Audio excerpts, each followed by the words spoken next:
voyons comment ils ont établi les principes ou les règles, puis ils les ont agencés pour préserver les valeurs, tout en créant une organisation performante. Alors, le premier principe, c'est l'adhésion volontaire ouverte à tous les usagers sans discrimination, lié aussi à l'aspect, le contrôle démocratique de l'organisation en Assemblée générale, c'est un membre, un vote, peu importe le capital fourni.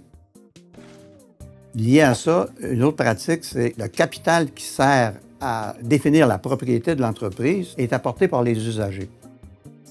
Cette part de capital qu'on appelle habituellement le capital nominal est relativement peu cher et donc facilement accessible. Ici, est un peu plus élevé. En général, les coopératives permettent de la payer graduellement. Donc, c'est lié aussi à l'aspect démocratique et d'ouverture de l'organisation. L'aspect plus économique, c'est comment sont répartis les profits de l'organisation ou les surplus de l'organisation. Les parties qui sont redistribuées aux membres le sont en fonction de leur activité ou de leur transaction avec l'entreprise et non pas en fonction du capital. Et en général, les coopératives ont aussi, selon la décision de l'Assemblée générale, versent une partie des surplus dans un fonds collectif, qui est un peu le patrimoine collectif de la coopérative, une valeur intergénérationnelle de solidarité. Pour ajouter sur la question du capital nominal dont parlait Benoît, je prendrais l'exemple des caisses populaires. Donc, quand les caisses ont démarré en 1900, ce qu'on appelait la part sociale pour devenir membre, c'était 5 Donc, 5 aujourd'hui, c'est un petit montant, mais à l'époque, c'était un montant important. Ça pouvait représenter jusqu'à une semaine de salaire pour des ouvriers. Et donc, les gens pouvaient le payer par versement de 10 sous. Donc, c'est pour illustrer l'accessibilité, finalement, au capital. C'est qu'on trouve des façons de faire en sorte que les membres puissent contribuer au capital de cette façon-là.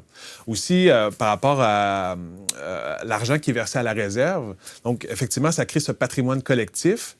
Et une autre expression qu'on emploie pour le décrire, c'est le patrimoine inaliénable. Donc, c'est pour aussi illustrer que les coopératives ne peuvent pas faire l'objet d'une OPA, donc d'être achetées, finalement, ne peuvent pas être vendues. En fait, les autres principes, il y a entre autres autonomie et indépendance. Donc, les coopératives sont des entités autonomes, qu'il n'y a pas d'ingérence de l'État, par exemple, dans ces entreprises-là.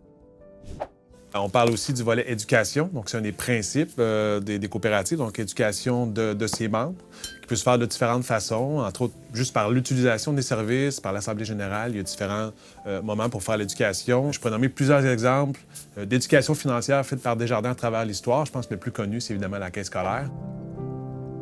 Ensuite, parmi les autres principes, on peut aussi mentionner l'intercoopération. Donc, en fait, c'est les coopératives qui ont d'emblée une sympathie pour les autres coopératives. Donc, on encourage finalement la coopération entre les coopératives, ce qu'on appelle l'intercoopération, puis finalement l'engagement dans le milieu. Et ça peut se décliner de toutes sortes de façons. Mais en elles-mêmes, je pense que les coopératives sont impliquées dans le milieu puisqu'elles appartiennent à leurs membres et qui sont là pour répondre à leurs besoins.